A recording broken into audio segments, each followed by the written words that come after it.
fact that jobs, jobs, jobs. And I'm glad to see he's got that on his calendar, because that's what's going to help the economy, that's for sure. All over, not just Maryland. And Western Maryland's primed to bring jobs to it. Yes. Even if they're federal jobs, we could bring them out to that part of the country and away from DC and into that area. They're just begging for jobs. We need to learn how Robert Byrd did it so that we can do But it. I say that all the Byrd did time. it for West Yeah. Virginia. Yeah. You go to Cumberland.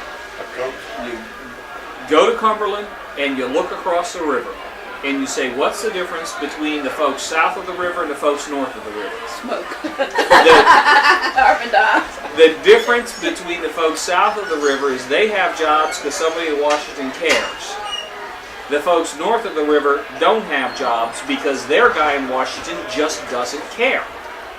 That's what it's about. We've lost a whole generation of people from that area. They're gone, and I don't know if they'll come back.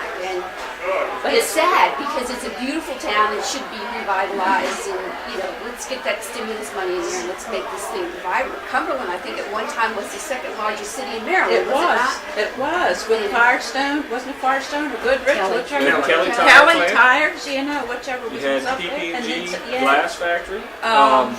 Now, okay, let's say we can't get the tire plant reopened because tires are no longer the thing that we have a competitive advantage in as a country.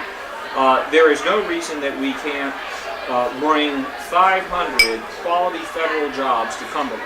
We can make the same argument that Robert Byrd is making. Robert Byrd moved the Coast Guard headquarters to West Virginia. There's no water. Yeah, they're not on the coast. But the reason is because when we have another terrorist attack like 9/11 in D.C., and you'll note I say when we have it, and I can tell you as a military intelligence professional, we will never be right 100% of the time, and there will be another incident. I don't know whether it's going to be in 2 years, in 20 years, or in 40 years, but it's going to happen. And when that happens, things in Washington get shut down.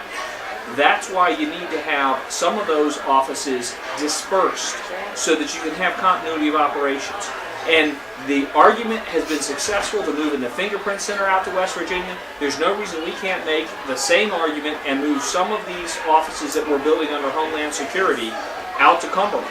If you had 500 federal jobs that were moved to Cumberland, it would revitalize the whole city. It would save the government money because they wouldn't have to pay the COLA. Right now in the city of Cumberland, you have houses sitting empty. You have the infrastructure in terms of sewer and water and electricity.